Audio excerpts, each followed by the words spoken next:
हजारों साल पहले जब पूरा यूनिवर्स बना था तब सभी प्लैनेट्स पर बहुत ही खतरनाक क्रिएचर्स हमला कर देते हैं जो कि टाइम बीतने के साथ साथ खुद को इवॉल्व करने की ताकत रखते थे। जैसे उनके पास हीलिंग पावर नहीं थी पर लड़ाई करते करते वो हील होना भी सीख जाते हैं। लेकिन जहाँ पर बुराई होती है वहाँ अच्छाई आ ही जाती है। एक इटर्नल्स नाम की टीम जिनके पास बहुत ही अलग अलग टाइप के पावर्स होती हैं, वो सब उन क्रिएचर्स से फाइट करके इंसानों को बचाते हैं। पर क्या हो वो क्रिएचर्स उनके फाइटिंग टेक्निक्स कॉपी कर ले। तो अब देखना है कि क्या वो इटर्नल्स उन क्रिएचर्स के लीडर को हरा पाते हैं या नहीं, और क्या वो अर्थ के अंदर पनप रहे एक बहुत ही बड़े मॉन्स्टर को रोक पाएंगे। लेकिन हम भी इटर्नल्स के साथ मिलकर उन क्रिएचर्स को बीट करने का ट्राई करेंगे। यहाँ पर हमें उस टाइम का अर्थ दिखाया जाता है जब प्राचीन लोग रहा करते थे। वो सब मांस और मछली खाकर अपना पेट भरते थे। एक दिन वहाँ पर वही खतरनाक क्रिएचर्स हमला कर देते हैं जो कि दिखने में काफी ज्यादा अजीब थे। वो क्रिएचर्स एक आदमी पर हमला कर देते हैं और उसे पूरा खा जाते हैं। और अब बारी थी उसके बेटे की। लेकिन जब वो क्रिएचर्स उस लड़के पर हमला करने जाते हैं तभी उस क्रिएचर को कोई दूर से मार देता है।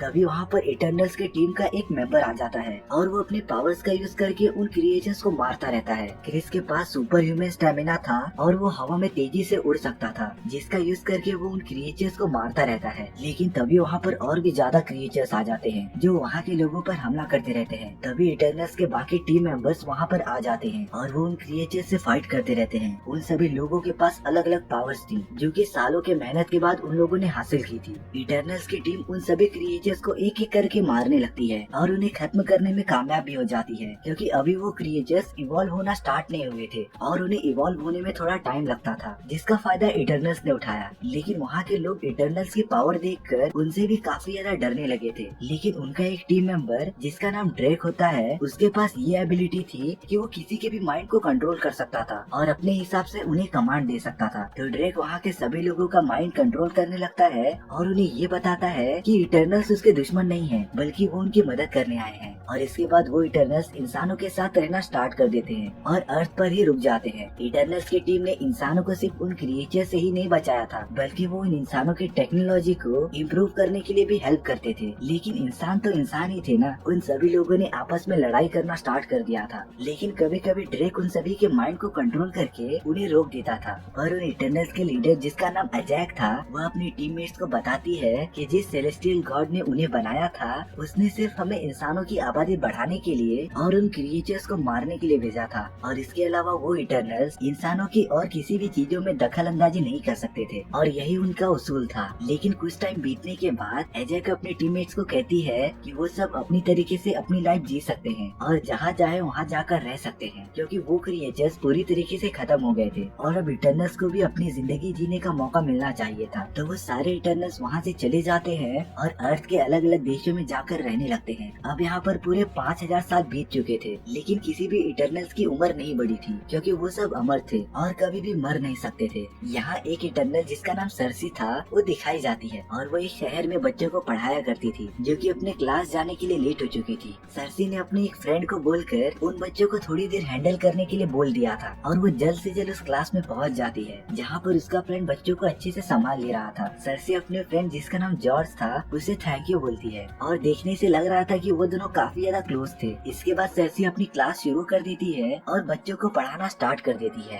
तभी अचानक वहाँ पर भूकंप आने लगता है और सारी चीजें हिलने लगती हैं। सर्सी के एक स्टूडेंट के ऊपर स्टैचू गिरने वाली थी, पर सर्सी अपने पावर का यूज करके उसे मिट्टी में कन्वर्ट कर देती है, जिससे कि वो उन बच्चों को बचा लेती है। मतलब कि सर्सी के पास वो एबिलिटी थी कि वो किसी भी चीज को मिट्टी में कन्वर्ट कर सकती थी। उसी रात सर्सी जॉर्ज के साथ एक पब में मिलती है जो कि काफी ज्यादा मजे कर रही थी। यहाँ पर एक और इटर्नल थी जिसका नाम स्प्राइट था और उसकी पावर ये थी कि वो किसी भी इंसान का रूप ले सकती थी। स्प्राइट दिखने में काफी ज्यादा छोटी दिखती थी और कोई भी उसे पसंद नहीं करता था, तो इसीलिए वो खूबसूरत लड़कियों में कन्वर्ट हो जाती थी और लड़कों के साथ डेट पर चली जाती थी। पार्टी खत्म होने के बाद सर्सी और स्प्राइट जॉर्ज के साथ जाते रहते हैं। तभी वहाँ पर वही पुराना क्रिएचर आ जाता है और उन सभी पर हमला करने लगता है। सर्सी सभी को वहाँ से भागने के लिए कहती है और अपनी पावर्स का यूज करके उस क्रिएचर को जमीन में फंसा देती है, जिससे कि उन्हें भागने का चांस मिल जाता है। लेकिन सर्सी और स्प्राइट काफी ज्यादा शॉक थे, क्योंकि इन क्रिएचर्स को तो उन लोगों ने 5000 साल पहले ही पूरा खत्म कर दिया था, लेकिन अब वो वापस आ गए थे। उस क्रिएचर ने अपने आप को वहाँ से छुड़ा लिया था और अब वो क्रिएचर उन सभी के पीछे वापस चला जाता है उन पर हमला करने के लिए। उस क्रिएचर से बचने के लिए स्प्राइट अपने बहुत सारे मल्टीपल फॉर्म्स क्रिएट कर लेती है, जिससे कि वो क्रिएचर कंफ्यूज हो जाए और पहचान न पाए कि उसमें से असली स्प्राइट कौन है। लेकिन उस क्रिएचर के पास काफी ज्यादा अच्छी थिंकिंग पावर थी और वो असली स्प्राइट को ढूंढने में कामयाब हो जाता है और उसके पीछे भागकर उसे मारने लगता है। तभी वहाँ पर क्रिस आ जाता है और वो लेजर बीम का यूज करके उस क्रिएचर को मारने लगता है। क्रिस नोटिस करता है कि उस क्रिएचर के पास हीलिंग पावर थी और वो अपने घाव को हील कर ले रहा था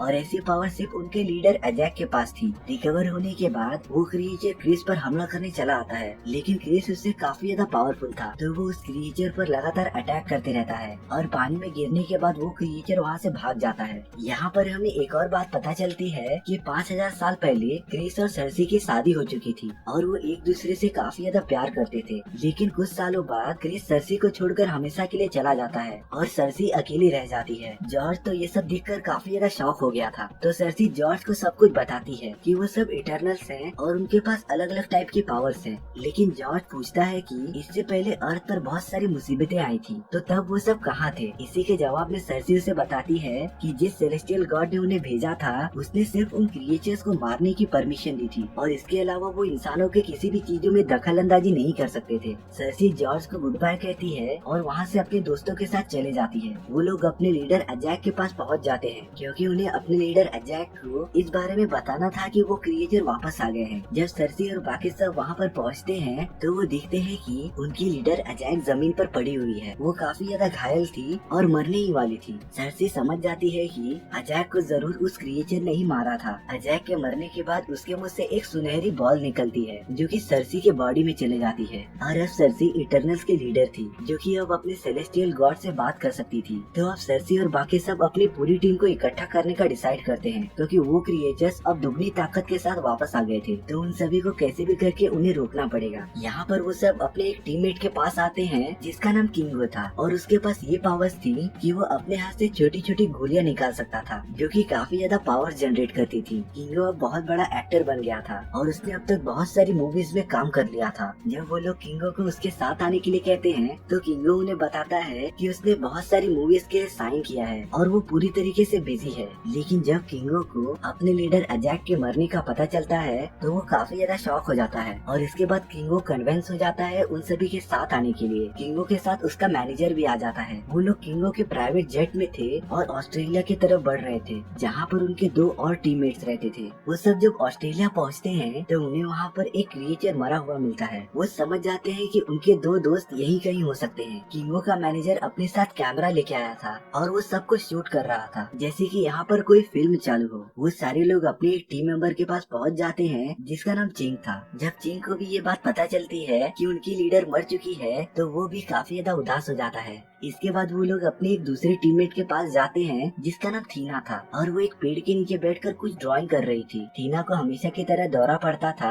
और दौरा पड़ने पर वो किसी को भी पहचान नहीं पाती थी और सामने आने वाले सभी लोगों पर हमला करने लग जाती थी। चिंग हमेशा थीना के साथ ही रहता था। थीना अपने पावर का यूज करके अलग अलग टाइप के हथियार बना सकती थी और वो उसी का यूज करके सभी पर हमला करने लग जाती है, क्योंकि उसे अभी भी दौरा पड़ रहा था। पर स्प्राइट वहाँ का माहौल चेंज कर देती है और थीना को बताती है कि वो लोग कौन हैं और यहाँ पर क्यों आए हैं। चिंग यहाँ पर थीना को शांत करता है और वो पूरी तरीके से शांत भी हो जाती है। इसके बाद वो सब बैठकर डिनर करने लगते हैं और वो सब लगभग पूरे 5000 साल बाद वापस मिल रहे थे, तो वो अपनी टीम को देखकर काफी ज्यादा खुश थे। लेकिन सर्सी यहाँ पर खाना छोड़कर उठ जाती है और बाहर चले जाती है। सर्सी उसी जगह पर आती है जहाँ पर थीना ड्राइंग कर रही थी और वो अब अजैक की दी हुई पावर का यूज करके अपने सेलेस्टियल गॉड से बात करती रहती है। सर्सी उन्हें बताती है कि वो क्रिएचर्स वापस आ गए हैं और उन सभी ने उनके लीडर अजैक को मारकर उसकी सारी पावर्स ले ली हैं। तभी उनका गॉड सर्सी को बताता है कि अर्थ पर ये सारी अनजान चीजें होना इमरजेंस की निशानी है। सर्सी के पूछने पर कि इमरजेंस क्या है, गॉड उन्हें बताता है कि उसने ही इटर्नल्स को बनाया था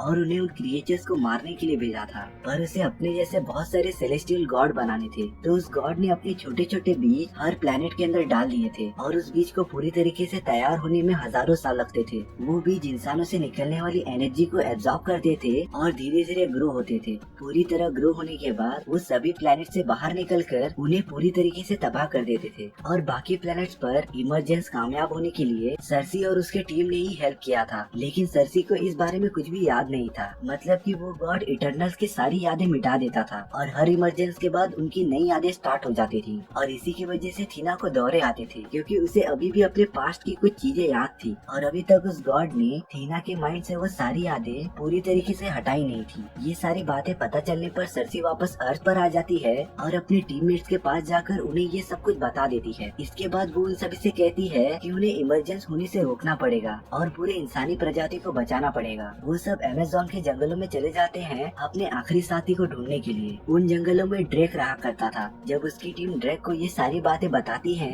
तब स्टार्टिंग में तो ड्रेक उनकी मदद करने के लिए मना कर देता है और उन्हें बताता है कि उसे नॉर्मल लाइफ जीनी है। पर तभी उनकी टीम पर वो क्रिएचर्स हमला कर देते हैं जो कि पहले से काफी ज्यादा पावरफुल हो गए थे। किंगो यहाँ पर अपनी पावर का यूज करके उन क्रिएचर्स पर फायर करते रहता है और उन्हें दूर फेंकते रहता है। यहाँ पर उन क्रिएचर्स का लीडर क्रिस पर हमला करते रहता है और उस क्रिएचर ने पिछले बार की लड़ाई से काफी कुछ सीखा था। उस क्रिएचर ने क्रिस की फाइटिंग टेक्निक्स को समझ लिया था और उसके सारे पावर्स को जान लिया था। वो क्रिस पर हमला करते रहता है और उसके सारे पावर्स लेने लगता है। तभी वहाँ पर चिंग आ जाता है और उस क्रिएचर को मारकर दूर ढकेल लेता है। चिंग अपने हाथों के पास एक पावरफुल शील्ड बना लेता है जिससे कि वो किसी भी चीजों को रोक सकता था और अपने दुश्मनों को काफी ज्यादा नुकसान पहुंचा सकता था। लेकिन जब चिंग थीना की मदद करता है और उसे बचा लेता है तभी उन क्रिएचर्स का लीडर चिंग पर पीछे से हमला करता है और अपने नुकीले टेंटिकल्स उसके बॉडी में घुसा देता है जिससे कि वो चिंग की सारी पावर एब्जॉर्ब कर रहा था। और सारी पावर्स एब्जॉर्ब करने के बाद उस क्रिएचर के बॉडी में चेंजेस आने लगते हैं और अब वो थोड़ा इंसानों की तरह दिखने लगा था। चिंग की सारी पावर्स चली गई थी तो वो अब मर जाता है। वो सारे क्रिएचर्स वहाँ से चले गए थे और इटर्नल्स की पूरी टीम चिंग के जाने पर काफी ज्यादा दुखी थी। यहाँ पर सर्सी और क्रिस अपने एक और टीम मेंबर से मिलने जाते हैं जिसका नाम फ्रैंक था। और जब वो दोनों फ्रैंक को ये सारी बातें बताते हैं तो वो एक झटके में उनका साथ देने के लिए तैयार हो जाता है। अब वो सारे लोग इकट्ठा हो चुके थे और इराक जाने के लिए निकल पड़े थे जहाँ पर पूरे 500 सालों से उनकी स्पेसशिप जमीन के अंदर दबी हुई थी। उस स्पेसशिप को बाहर निकालने के बाद वो सभी लोग उसके अंदर चले जाते हैं। लेकिन उस शिप में पहले से ही इटर्नल्स की टीम की एक लास्ट मेंबर पहुंच चुकी थी जिसका नाम मकारी था। वो कुछ बोल नहीं सकती थी लेकिन उसके पास बिजली की स्पीड से भागने की पावर थी। इसके बाद फ्रैंक एक डिवाइस बनाता रहता है जिसका यूज करके उसकी टीम अपनी पावर कंबाइन कर सकती थी और उस इमरजेंस को होने से रोक सकती थी। यहाँ पर सर्सी के बॉडी में वो स्टोन ग्लो होने लगता है और इसका मतलब था कि वो इमरजेंस जल्दी होने वाला है। तो फ्रैंक मकारी से वो जगह फाइंड आउट करने के लिए कहता है जहाँ से इमरजेंस स्टार्ट होगा और वो गॉड जमीन से बाहर निकलेगा। मकारी फुल स्पीड में पूरे अर्थ का चक्कर लगाती रहती है और काफी ढूंढने के बाद उसे वो जगह मिल भी जाती है जहाँ से वो इमरजेंस होगा। क्रिस यहाँ पर कुछ अलग ही बिहेव कर रहा था और वो अपने इटर्नल का सूट भी पहन लेता है। क्रिस तभी उस डिवाइस को तबाह कर देता है जिसे कि फ्रैंक ने इमरजेंस को रोकने के लिए बनाया था।